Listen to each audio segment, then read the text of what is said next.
Everyone. Hi friends, this is Brajesh once again with you. आज मैं आपके लिए एक नया टॉपिक लेकर आई हूँ, अपनी समस्याएं भगवान को दो। अब आप कहेंगे कि आज कैसा टॉपिक है? ऐसा ये टॉपिक महाशिवरात्रि है, आज सभी भगवान की शरण में है।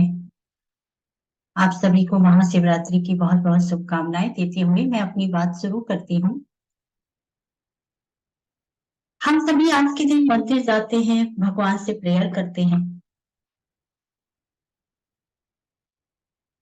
हो क्या रहा है, जब हम प्रेयर करने जाते हैं भगवान के मंदिर में, तो हमारा ध्यान और अपने आसपास हो रही गतिविधियों पर ज्यादा होता है।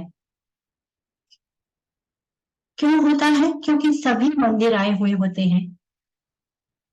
वहां का माहौल भक्तिमय के साथ साथ शोरगुल से भरा भी होता है, जो कि हमारे ध्यान को अपनी तरफ खींचता है। लेकिन जब कभी भी आप भगवान से प्रेयर करने जाएं या मंदिर में जाएं, तो अपनी समस्याएं उस समय सोचें और भगवान से बात करें। अपनी समस्याएं भगवान को दें। Give your problems to God. ऐसा हम कैसे कर पाएंगे? प्रेयर के माध्यम से हम ऐसा कर सकते हैं। भगवान हमारी बात जरूर सुनते हैं। कभी भी आप इस बात को आजमाइए और भगवान से कनेक्ट होने के तरीके आपको मिल जाएंगे। हम सभी जिस दौर में जी रहे हैं, कोई भी ऐसा नहीं है जिसके पास परेशानियों की कमी है। सभी के पास परेशानियां हैं, लेकिन हमें तरीका नहीं मालूम कि किस तरीके से हम भगवान से कनेक्ट कर पाए अपने आप को, किस तरीके से अपनी समस्याएं भगवान को दे, भगवान से कहें, जो हमें भगवान से कनेक्ट करेगा और हमारी प्रॉब्लम्स के बोझ को भी कम करेगा। हमारी मानसिक परेशानियां, आर्थिक परेशानियां, सामाजिक परेशानियां, घरेलू परेशानियां, जो भी आप फील कर रहे हैं, आप उनको भगवान से कहें। भगवान से कोई रिश्ता जोड़े या उनको अपना पिता समझें या अपना गुरु समझें, उस तरीके से मानसिक रूप से भगवान के सामने जाने पर अपनी बात भगवान से कहें। बजाय इसके कि आप मंदिर में क्या गतिविधि हो रही है, कहाँ क्या हो रहा है, उस पर ध्यान दिए। थोड़ी देर के लिए भगवान से इस तरीके से जुड़े। तो समझने की कोशिश की है मैंने।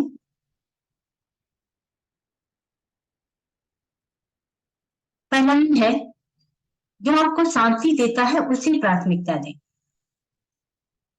Prioritise what brings you piece.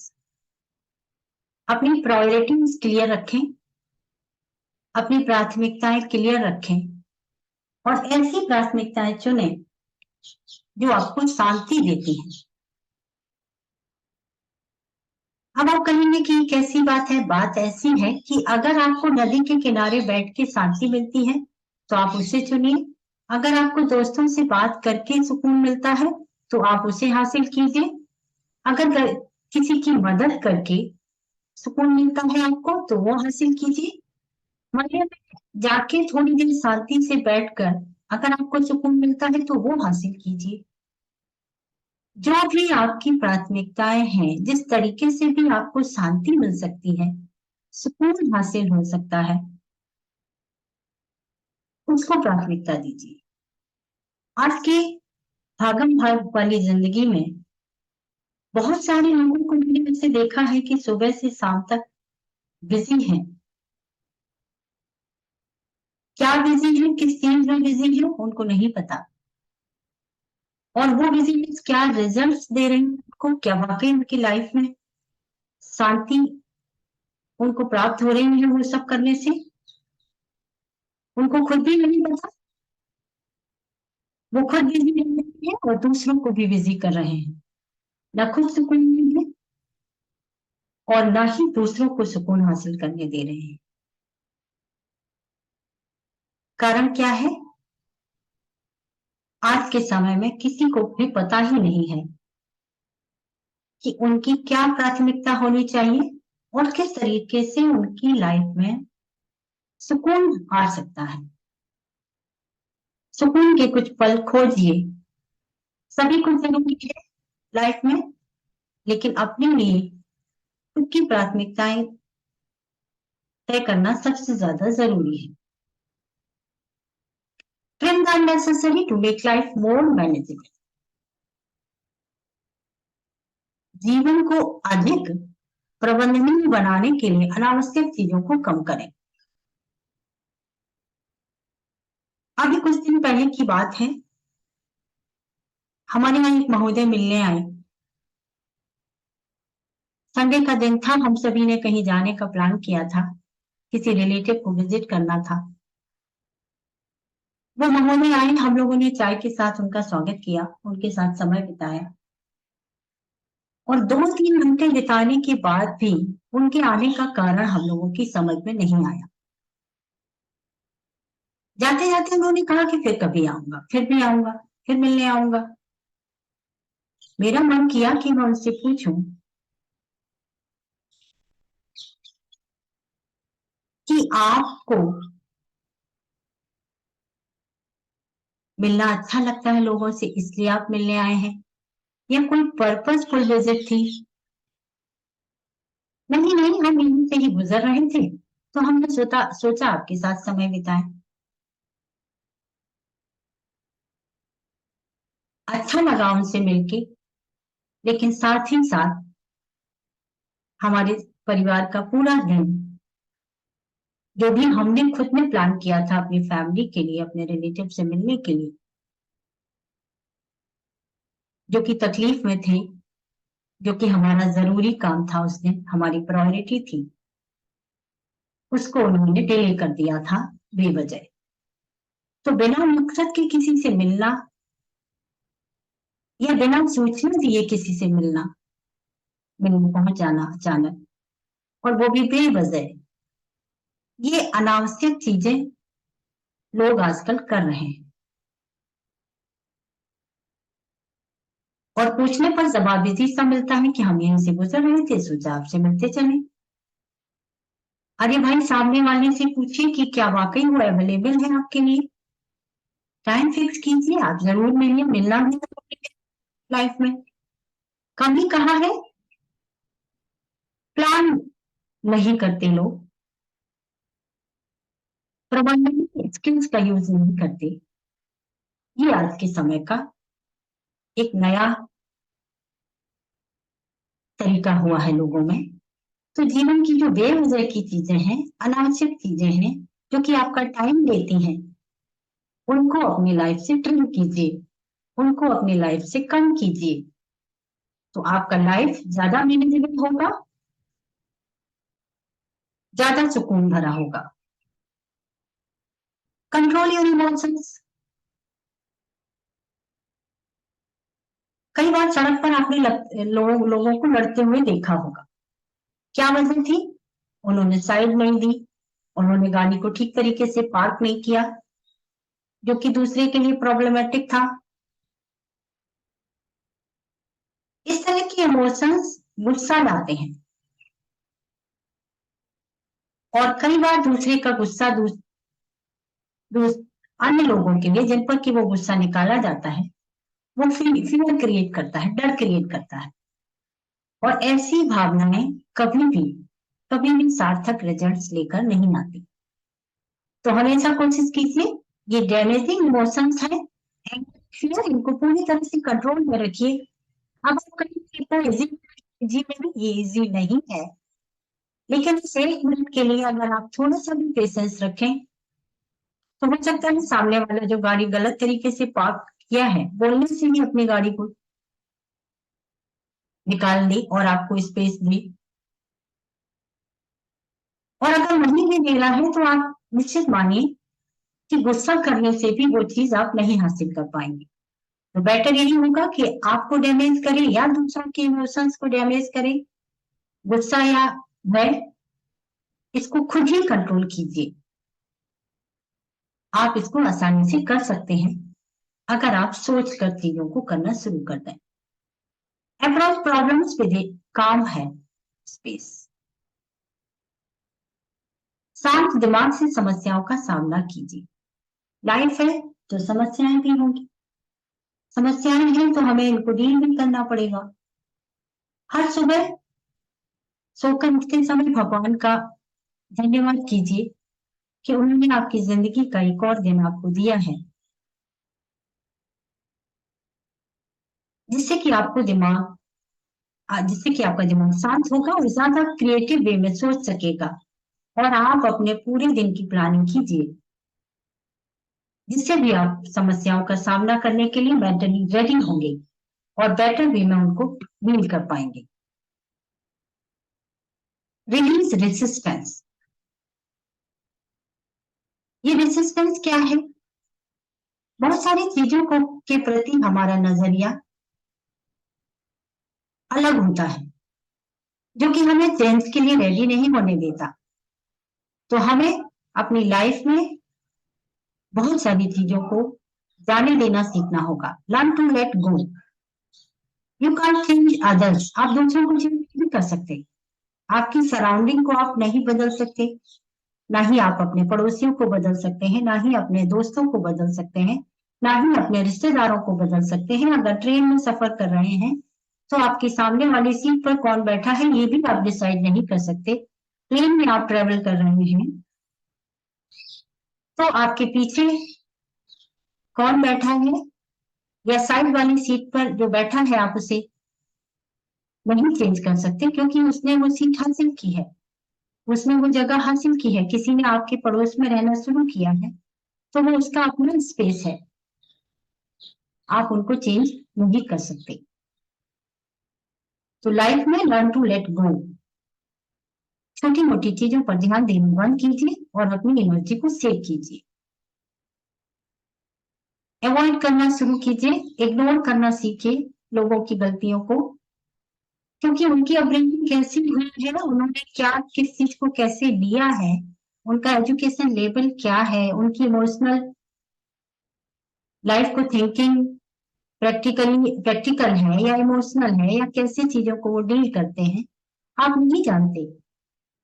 जब आप नहीं जानते और आपके नियंत्रण में कुछ भी नहीं है तो बेटर यही होगा कि आप उनको जाने दें। Learn to let go. Stop resisting change to make tangible progress. अगर आप चाहते हैं कि आप ठोस प्रगति हासिल करें अपनी लाइफ में, तो जो भी परिवर्तन आपकी लाइफ में उसको एक्सेप्ट कीजिए, जीवन के प्रवाह के साथ चलते रहिए। यही सही तरीका है जिंदगी को जीने का। अगर आप हर छोटी मोटी चीज के लिए विरोध करते रहे तो आपकी प्रोग्रेस रुक जाएगी। कोई चेंज है आप उसे वेलकम कीजिए, क्योंकि परिस्थितियों का चेंज भी आपके कंट्रोल में नहीं है। अगर आप चाहते हैं कि ठोस प्रगति कर पाए आप, तो छोटे मोटे परिवर्तन को एक्सेप्ट करना सीखिए, उनका विरोध करना बंद कीजिए और उसके लिए उस चीज को वेलकम कीजिए। मेंटली रेडी होइए उसको वेलकम करने के लिए, क्योंकि परिवर्तन प्रकृति का नियम है। कोई भी चीज हमेशा ही जैसी नहीं रहती। कोई पौधा लगाइए वो पेड़ बन जाता है, छोटे बच्चे बड़े हो जाते हैं, उनकी थिंकिंग बदलती है, उनको चीजों को देखने का नजरिया बदलता है। हम सभी की सराउंडिंग्स बहुत तेजी से चेंज हो रही हैं, तो अगर हम खुश रहना चाहते हैं और अपनी ठोस प्रगति चाहते हैं तो इस परिवर्तन को हमें हृदय से अपनाना पड़ेगा। Focus on the positive aspect of your life. आपके जीवन में जो भी सकारात्मक चीजें हैं, आपके जीवन के जो भी सकारात्मक पहलू हैं, उनके लिए भगवान का शुक्रिया अदा करिए और उन्हीं पर फोकस कीजिए। ईश्वर सबको सब कुछ नहीं देता, ये सोचकर जो भी आपकी लाइफ में अच्छा है उस पर ध्यान केंद्रित कीजिए और उसका आनंद लीजिए। कोई भी लाइफ, किसी की भी लाइफ पूरी तरह से तकलीफों से भरी नहीं होती है। अगर तकलीफें होती हैं तो कुछ खुशियां भी होती हैं। तो छोटी छोटी खुशियां जो भी आपको हासिल हैं, अगर हम उन पर अपना ध्यान केंद्रित करें तो भी आप अपनी लाइफ में पॉजिटिविटी ला सकते हैं। तो सकारात्मक रहिए, संगीत सुनिए और अपने पॉजिटिव साइड को, अपनी हॉबीज को विकसित कीजिए। जो आपको अच्छा लगता है वो कीजिए ताकि आप अपनी पॉजिटिव साइड पर ध्यान दे सकें और उसको एंजॉय कर सकें।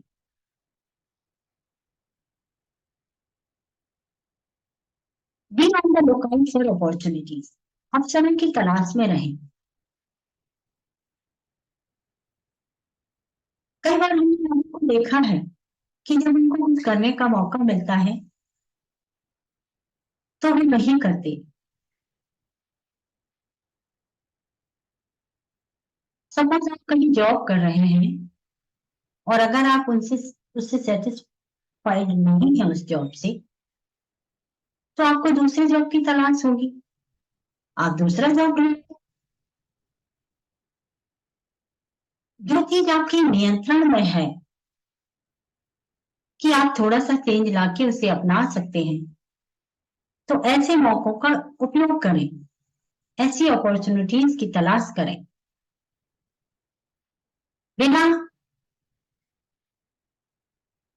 अवसर ढूंढे, बिना जानकारी हासिल किए या बिना अवसरों का सही उपयोग किए आप वो सब नहीं कर पाएंगे जो आप करना चाहते हैं। तो जब भी आपको मौका मिलता है, जब भी समय आपको कोई अवसर देता है, तो उस अवसर का उपयोग करें और अपनी कैपेबिलिटी का पूरा उपयोग करें, पूरा यूज करें।